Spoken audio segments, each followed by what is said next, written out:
Welcome back to Lazy Cat Recaps channel.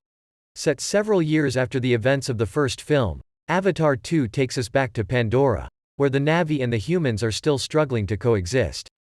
But this time, a new threat emerges, and the stakes are higher than ever. The movie takes us on an incredible journey, both above and below the surface of the planet, where we get to witness new and wondrous creatures and landscapes. But as the humans continue to exploit the planet's resources, tensions rise, and a battle for survival begins. With incredible action sequences and breathtaking visuals, Avatar 2 is a spectacle that you don't want to miss. Returning to the franchise are the iconic characters of Jake Sully and Neytiri, played once again by Sam Worthington and Zoe Saldana, as they lead the Na'vi in a fight to save their home. Get ready to be transported back to the world of Pandora, as we embark on a new adventure in Avatar 2. At the beginning of the film, we see Jake Sully, the protagonist, describing his uncomplicated and tranquil existence with his family as the leader of Pandora.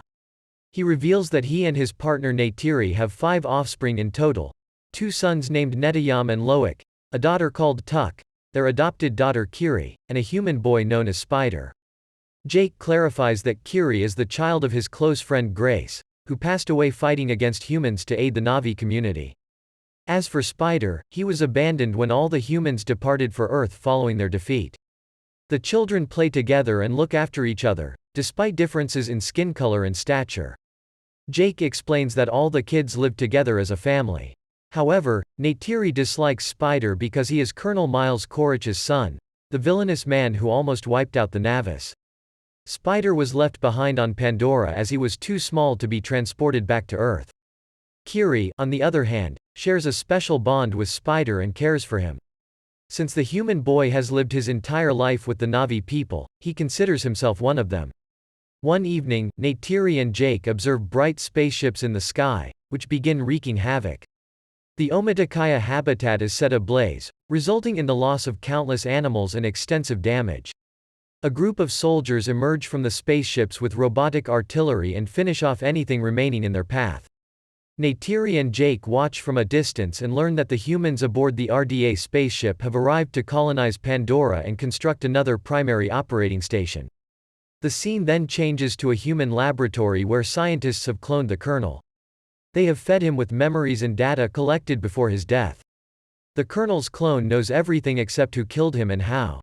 The scientists have also created clones of other soldiers who participated in their previous attack on Pandora. Consequently, the Colonel and his men are determined to destroy the Omaticaya and, in particular, Jake.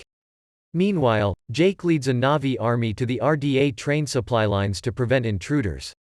He successfully infiltrates it and steals ammunition and food supplies. During the operation, one of his sons, Lo'ak, disobeys his orders and gets injured. Jake reprimands him and demands discipline next time. On the other hand, the Colonel meets with his superior, General Ardmore, who informs him about Na'vi's flying partners known as Scounds. They are attacking their helicopters and slowing them down. Upon hearing this, Quaritch devises a plan to invade the forest where they previously fought and gather information.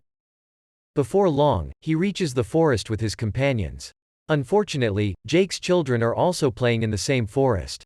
At that moment, the Colonel surveys their previous battlefield and finds his mechanical suit, with his remains still inside.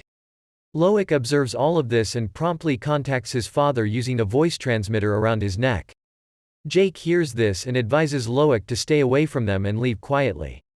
He and Neytiri then fly toward the forest to ensure their children's safety. Tragically, when Lo'ak and his siblings attempt to flee, they are captured by the humans. The Colonel examines their fingers more closely and realizes that they are the children of his adversary. Just then, Neytiri and Jake show up and attack the soldiers. They succeed in rescuing most of their children, but not Spider. Regrettably, the boy is taken away by malevolent humans. Later, when the Colonel asks Spider his name, he quickly recognizes that he is his son. Back in Omaticaya, Jake approaches his wife and proposes that they leave and go to the eastern seaboard.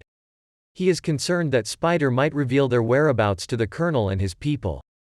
Jake also tells Neytiri that as long as he is with the tribe, the humans will continue to attack them because he was the one who killed Colonel Quaritch in the first place. Neytiri doesn't want to leave her beautiful home, but she understands that what her husband is saying is accurate. Therefore, she agrees to migrate with him. On the other hand, General Ardmore subjects Spider to cruelty by placing him in a rotating machine. He tries to extract critical information from the boy, but to no avail. Spider is too loyal to his Na'vi parents, and he refuses to cooperate. Surprisingly, the colonel cannot bear to see his son in this condition, so he immediately stops the spinning machine. He then approaches the general and informs her that he will deal with Spider in his own way. Later, he meets the boy in a separate room and assures him that he is not a bad person. He also reveals that he is here to take him back to Earth. This warms Spider's heart, and he eventually agrees to give him the information he wants. In the following scene, Jake and his entire family leave their native home and fly away on their mounts. After flying for several days, they finally arrive at a location called Omaticaya, where another Na'vi tribe resides. Interestingly, the Navis living here are pale in color and prefer to stay in the water. Upon seeing Jake and his group, they begin to mock their appearance. Shortly, Tonawari, the head of the tribe, arrives with his wife. He is suspicious of Jake and his family, stating that they are unsuited for survival in the water. However, in a desperate attempt to save his family, Jake promises that they will adapt to the place quickly. He then reveals how he is being pursued by some humans. Upon hearing this, Tonawari finally agrees to allow them to stay and offers them refuge. He also instructs his children to teach Jake's children how to swim and use their special creatures to move in the water. Complying with the request, Tonawari's children take their new friends to the ocean and begin teaching them the basics. Meanwhile, the ever-so-naughty Lo'ak attempts to befriend a sea creature but loses control and falls into the water. Spotting him, Tonawari's offspring start to giggle. While all this unfolds, Kiri can be seen deep beneath the waves. Surprisingly, she has acclimated to the environment well and even has some control over sea creatures. The next day, while Kiri meditates underwater, Aonong, Tonawari's son, and his buddies approach her and begin to ridicule her, branding her a freak. Lo'ak comes to her aid and punches Aonong when he discovers what has happened. When Jake learns of the situation, he furiously orders his son to apologize to Aonong, who is the clan leader's child. Lo'ak reluctantly agrees and apologizes. Although Aonong forgives him in front of everyone, he remains enraged deep down. To teach Lo'ak a lesson, he takes him to a scheduled location under the guise of swimming. Lo'ak is entirely unaware that dangerous sea predators inhabit the area. Later, while Lo'ak is fishing, a large predator swims towards him rapidly. Terrified, Lo'ak searches for assistance but fails to find any. However, a massive creature called Payakan comes to the rescue just in time. It quickly dispatches the predator with its broad head. Here, we learn that Payakan is a tulkun, a peaceful and intelligent creature. The Omaticaya consider thousands of tulkuns in the sea as their spiritual family. Payakan is the largest and most powerful of them all. In the meantime, Payakan rescues Lo'ak and brings him to the surface. It also helps the creature by removing some harpoons that were causing it pain. The two form a beautiful bond and become friends. Later, when Lo'ak returns to land, he is summoned by Tonawari. The stern leader has learned of his son's mischief and wants Aonong to apologize. However, the selfless Lo'ak takes responsibility for his actions and lies, claiming that Aonong had no involvement. This finally convinces Aonong that the new Navis are not all bad. After a while, Lo'ak reunites with his brother and friends and shares how Payakan saved his life. To his surprise, no one believes him. Instead, they reveal that Payakan is a killer and has been shunned by the other tulkuns. On the other hand, Spider informs the colonel about some Na'vi customs and takes him to Hallelujah Mountain to select a vehicle. Initially, the colonel struggles, but he soon gets the hang of it and flies it around. Shortly after, he learns about Jake's possible location and heads to the Omaticaya reef with his army. Upon arrival, he encounters some water Navis and asks if they know Jake. When they respond negatively, the wicked humans kill one of them and burn down their homes. Despite this, the Navis stick to their story. With no other options, the colonel signals his team to proceed with Plan B now. He plans to slaughter large numbers of tulkuns, hoping this will draw out Jake once and for all. But there is another advantage to killing them as well. Tulkuns possess a valuable fluid in their brains that can enhance lifespan. On this planet, a single liter of this substance can fetch millions of dollars. Soon, a group of hunters begin pursuing the sea creatures, striking numerous tranquilizers and rendering them unconscious. In a heart-wrenching scene, a mother tulkun is ruthlessly killed while her young offspring lies in shock. The humans eventually depart, leaving the tranquilizers embedded within the tulkuns. When the Metkayina learn of their friends' deaths, they become enraged and decide to confront the attackers. However, Jake calms them down and advises them to inform the tulkuns about the tranquilizers first. This is the only way to prevent a future attack.